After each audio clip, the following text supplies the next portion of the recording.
At the time the events occurred, Hannah was 8 years old and her sister was 1 year old. The mother and father came here to San Diego. Hannah was the child that was abused. All the abuse, all the neglect, all the hatred was focused solely on her.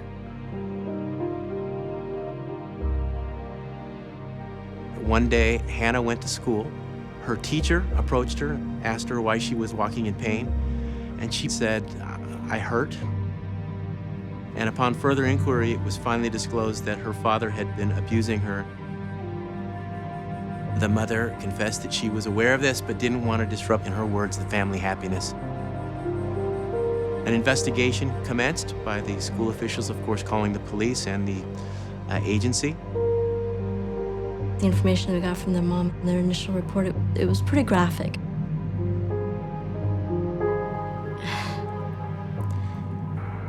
Sorry.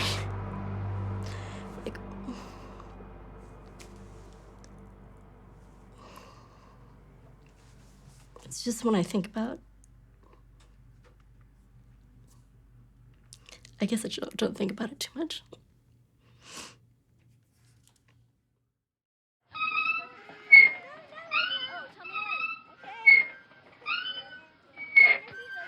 Social services basically came and on that day removed Hannah and her sister from their home and put them into the foster care system.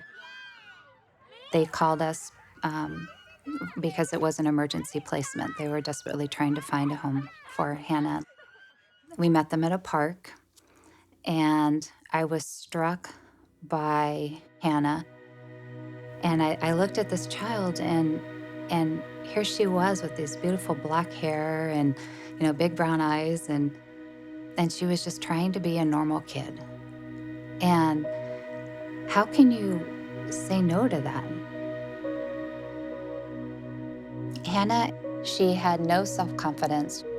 She believed that she was to be in the background. Her voice did not matter. Hannah is by far the most abused child we've cared for.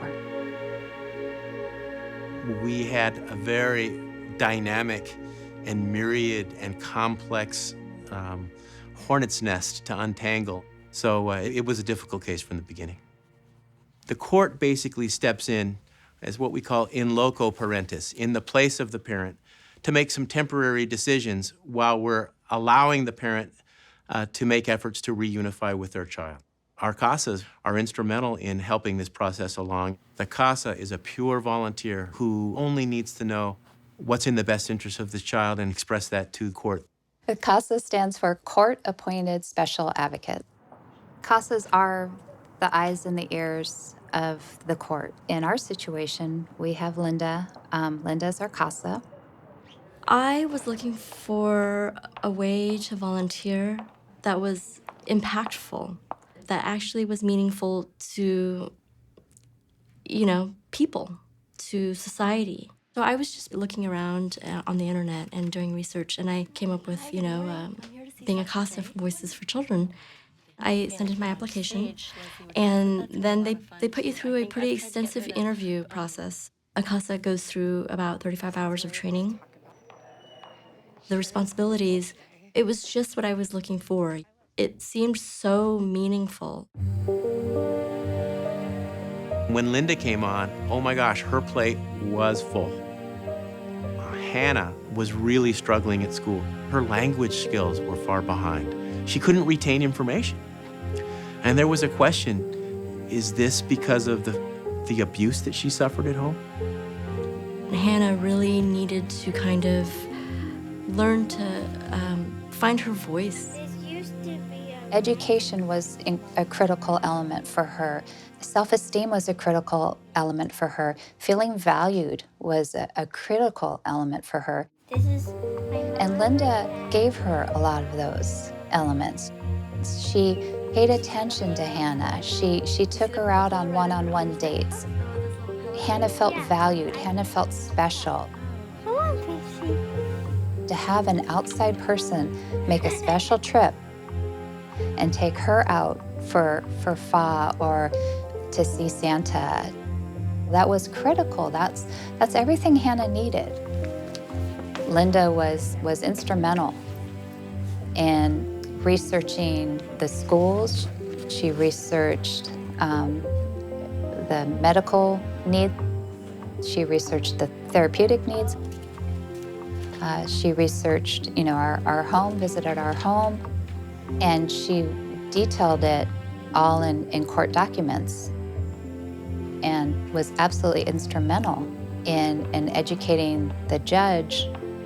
The CASA truly is the voice of the child. They come into my courtroom, they provide a beautiful report that details the child from a very different perspective. It's a very up close and personal view of the child and perspective that I don't get from the other parties in the lawsuit, and I really appreciate it. In order for the parents to achieve reunification with their children, they must show regular devotion to their child by regular visitation. What we do is we tell the parents, you have a certain amount of time to address those issues in a positive and meaningful way. And if you do, we'll return your kid to you. If you don't, we'll move to a permanent plan that doesn't involve you. Hannah didn't want to see her mother. Hannah's mother treated Hannah like dirt. Hannah's mother followed the father's lead. By Linda coming and seeing that firsthand was really instrumental in getting Hannah excused from visits. Ultimately, the court made a decision that the mother really hadn't benefited by her services in terms of becoming aware of her role in failing to protect her daughter. And we actually terminated services of the mother and moved later toward a permanent plan.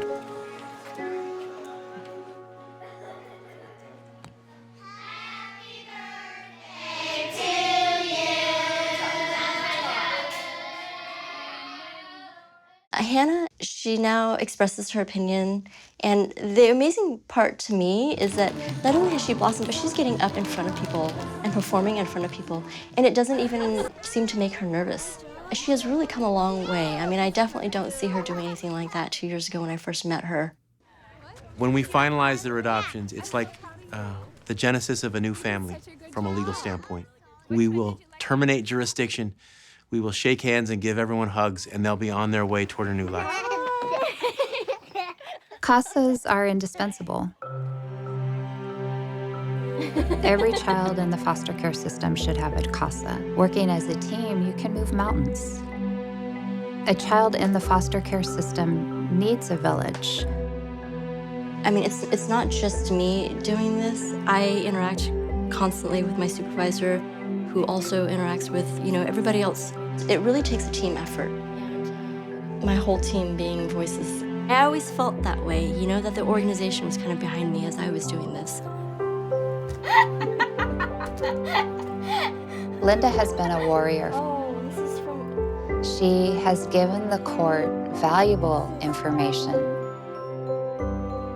That's... Without Linda, I don't honestly know where these children would be today.